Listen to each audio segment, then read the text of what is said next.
Well, we're real excited to have our 37th different staff here. But we, a few years back, I almost hired this young man. Ralph and I were about as impressed with the interview as anybody we've met with. And Kareem he's terrific at all facets of the game, and that's what I was looking for. As you all know, Richard did the majority, bulk of the scouting, and Kareem did a lot of it at Drake. And he's a very good X&O guy. He's a very hard-working recruiter, an outstanding person.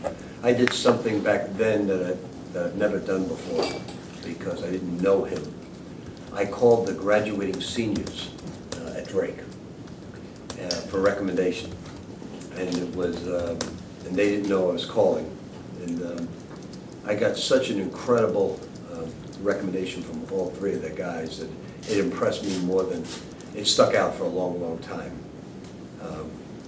So we're excited to have him join our staff.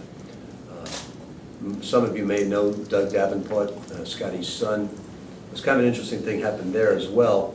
He was the video guy for 2 years at Xavier, and Scotty texted me and said, look, if you got a video position open, keep Doug in mind. I've known Doug for a number of years. And, all of a sudden, I called Doug, and he was at Winthrop as the ops guy. He just was hired 4 days prior to that. I called Scotty back. I said, Scotty, your son's at Winthrop. And he said, oh, he'll come back, coach. And I said, Doug, did you move in already? He said, no, it's on its way. And he said, I got to stop the truck. And so we're excited also to have Doug. Doug did a terrific job and get a great recommendation. They both worked with Rasheen, who was hired by Stevie Mass this year from Xavier. And Rasheen just gave me also high grades on both guys, and we're excited to have both of them. As you know, Andre McGee has moved into Mark Lieberman's position as the ops guy, and Andre has more than paid his dues working for nothing. And now he's going to be able to move out of the dormitory and live a normal life. So he's excited about his new position. So we're very excited to have all these guys join our staff, and certainly it's one of the better staffs I've worked with in a while, and I know Kareem and Doug will add to that. In terms of the dynamic of the staff, how do you kind of see it working out with Richard leaving those responsibilities? Well, there'll be no associate coach, but you know, Kevin and Kareem will probably do the bulk of the scouting. All three will have equal responsibilities in recruiting. White King will do a little bit of the scouting, but they'll basically share it, probably like 40, 20, something like that. But they're all going to do it. Unlike Richard that did 90% of it, they'll share their responsibilities. Will he also sign a 2-year deal? He will. Rick, what kind of future do you see when you see Kareem? Like, what kind of potential does he have as a coach? You know, like I've always said, you know, I got down to really the final two candidates were Kareem and Wiley Brown, and they were the final two guys that I got down to. And I went with Kareem because he has a little bit more experience recruiting than Wiley had, but Wiley really, really impressed me with the job he's done at the school he's at. And he was certainly high on my list. But recruiting is always the #1 dynamic in hiring an assistant. And then, you know, I always say I hire future head coaches, and Kareem is every bit like Kevin and White King. They're going to make terrific head coaches someday. Is Doug a kid who, when Scotty was here, that he was always around? He was. Out here, I think, he was always working out. Doug does his success. He'll be on a strong path of success because he is a basketball junkie, a basketball nutty. He's someone that he's an overachiever as a player. He'll be an overachiever as a coach. He'll have a tremendous, tremendous career. I'm positive of that. How are things going for you guys in general in terms of summer workouts and all of this stuff? Well, as you may or may not know, the NCAA passed a rule now that you can work the guys out 2 hours a week. So May 29th we'll start that. You guys may know that Luke Hancock's going to have surgery. We generally don't comment on summer injuries. We have a lot of them. but I will comment on this one. The reason we don't comment on it, the only time I will comment on is when somebody will not be back at the start of school. Luke will be 100% by mid-August, by the start of school. So the only reason I'm commenting on it is I know one of you guys will ask me a question. I don't want to be rude in answering it. But from this point on, I would rather not, if a guy has an ankle injury or something, you know, it's just not that important. They're all going to get hurt in the summertime. So, but everybody will be right now is 100%. Luke will be 100% by the start of school. So, second opinion you guys got on what was the initial thought? He could go without surgery, but there's always the chance, being a shooting arm, that he could go back and it can come out. So we're not going to take that chance. So he will have surgery to make sure he's 100% by the start of the season. Is Rogina good to go? Is he? He's going to need summer school. But you're not that worried about it? It's just, Any student that's not eligible right now, I worry about, but am I overly concerned? No. Was Luke's, it was a shoulder, right? Was Right. it the same one he had? No, that was the left shoulder. So we got, you know, it's great. We got two guys that really will not have any more shoulder injuries because surgically repaired.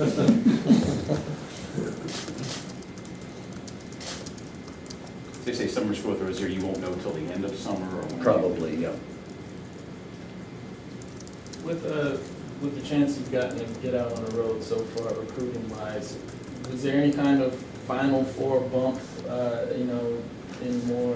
You know, there's a lot of rules that have been put in that are really going to help us because the Final Four does have a great impact on your program. There's no question about it. I can't tell you how many people just in every hallway would just say congratulations. So obviously it has its impact. Now, that being said, you know, we specifically are trying to concentrate on the front court. And this helps us evaluate the April period so we know who to go watch in the July period. Working the guys out is also a big thing for us. And we're excited about that. You know, we got a lot of guys in our program that you guys haven't seen. I think they're going to be very good basketball players. One is Zach Price, the other is Angel Nunez. I think they're both going to develop. Now, one has to physically improve, the other has to work on his jump shot and his free throw shooting.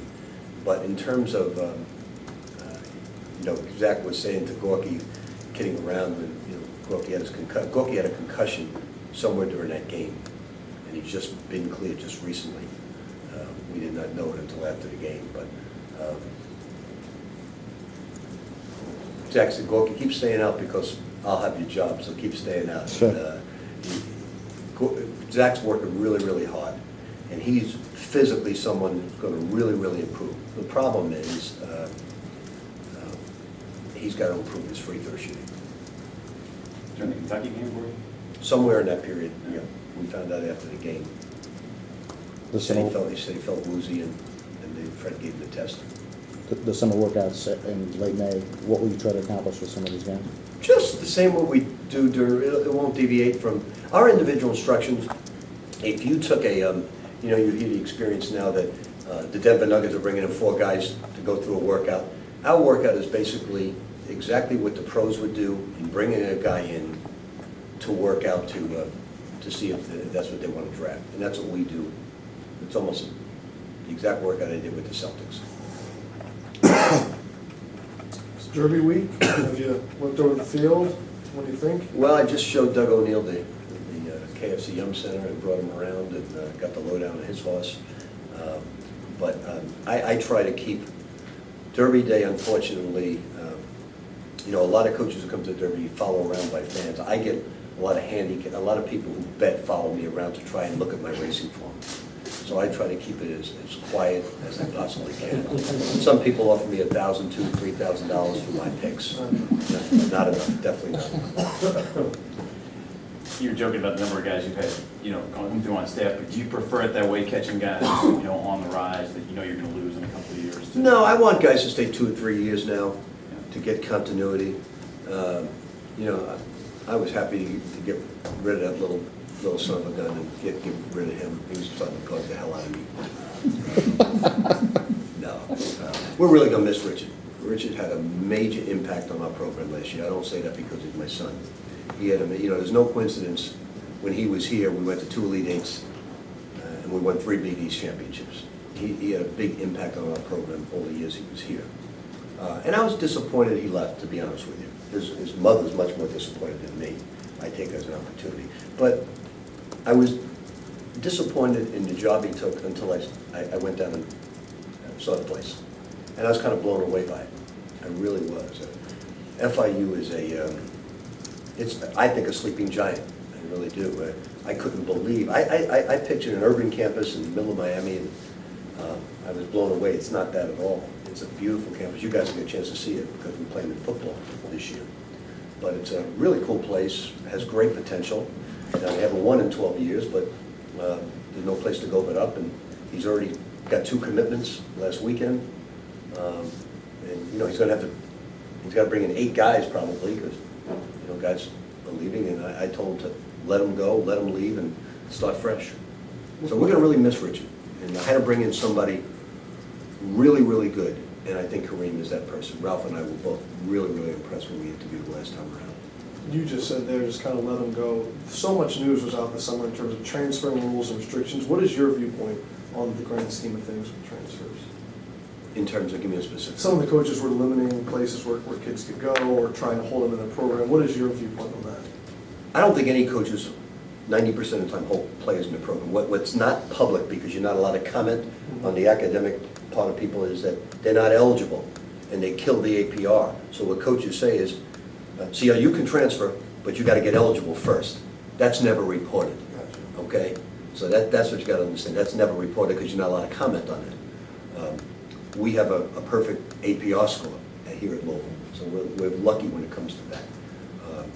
But in terms of holding kids, I don't believe you should let a person transfer in conference, because, you know, there could be recruiting going on at that point in time.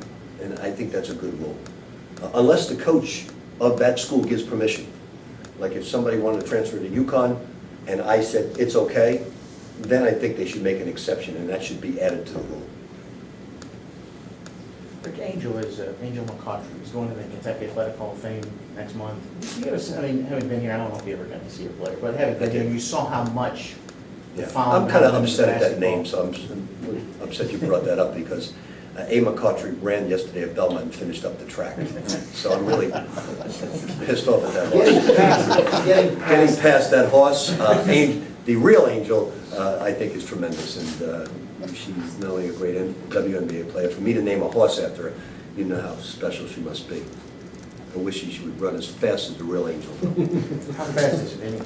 What's the name? Any Good Times? Is that the name? That's not my horse. Oh, you're not part of that? That horse is running in Central Park right now. You're not part of that group? I was. The Jet Set Vinny, the one I owned with him, is in Central Park right now. Okay. Going as fast as the real Vinny. That fast? Yes.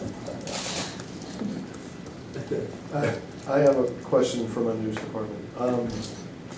Richie Farmer, the audit that came out, they were curious as to your, I guess, opinion of all the stuff that's happened with him as a former coach. I'm going to be very blunt and very honest with you. I have no idea what you're talking about. I've been so upset at the Courier-Journal for years now that I refuse to read their newspaper. And from what I understand, it's just my being upset at them is going to continue for a long, long time.